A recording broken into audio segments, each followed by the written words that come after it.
Assalomu alaykum, qadrli hamkasblar. Sizlarga yana bir metod haqida aytib bermoqchiman.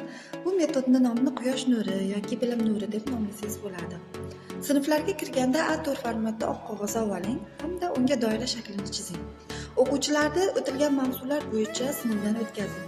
Har bir to'g'ri javob uchun doira atrofiga bittadan nur, ya'ni quyosh nuri qo'shilib boradi.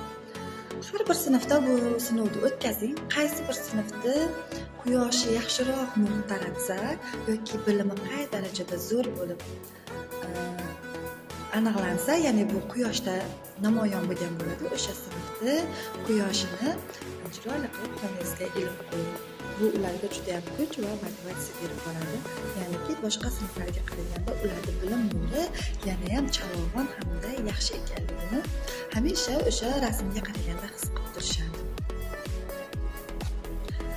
Aniqlanish jarayonida doiraning ichiga o'sha sinfni 8-sinf yoki 7-B sinf qilib doiraning ichiga belgilab qo'yiladi. Har bir to'g'ri javob topgan o'quvchi nur chizish jarayonida chiroyli qilib ismini ham o'sha nur bilan qo'shib yozib qo'yiladi. Shunda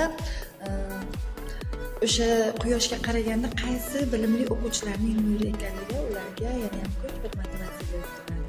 Hamda eslashib turadi. Bu juda ham yaxshi o'quvchilarda taassurot qoldiradi. Albatta foydalanib ko'ring. Yordamim tegsa xursandman.